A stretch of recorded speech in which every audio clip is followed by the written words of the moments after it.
ঋষিকেশ রবি দাস। এখানে কি হয়েছিল একটু আগে? আসলে একটি অজ্ঞাত পরিচয় মহিলা এসে এখানে একটা ছোট বাচ্চা মেয়েকে মানে টানে হিঁচড়ে নিয়ে যাওয়ার চেষ্টা করতেছিল। কয়েকজন মহিলা বাধা দেয়। তো আমরা খবর শুনে এখানে এসেছিলাম।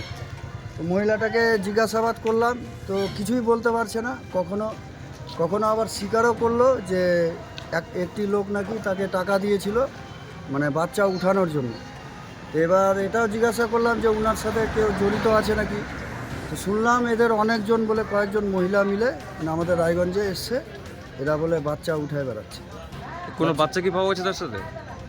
বাচ্চা না, ওর সাথে কোনো বাচ্চা পাওয়া যায়নি, আর কিন্তু আমাদের এখানে যে বাচ্চাটাকে টানতে ছিল সেটাকে উদ্ধার করা হয়েছে।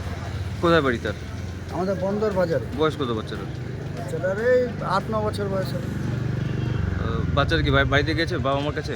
হ্যাঁ, বাবা মার কাছে। আর এরা কতজন দেখেছে বাচ্চাটাকে নিয়ে যেতে? মোটামুটি অনেকজন মহিলা ছিল, 50-60 জন মহিলা, সবার সামনে লোকালয়ে।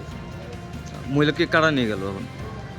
থানাকে খবর দিয়েছিলাম আমরা, থানা এখান থেকে এসে নিয়ে গেল। মহিলাটার নাম পরিচয় কিছু জানা গেছে? না, উনি নিজের পরিচয় বলতে দ্বিধা করছেন। একজনই মহিলা ধরা পড়েছে? হ্যাঁ, একজন মহিলা।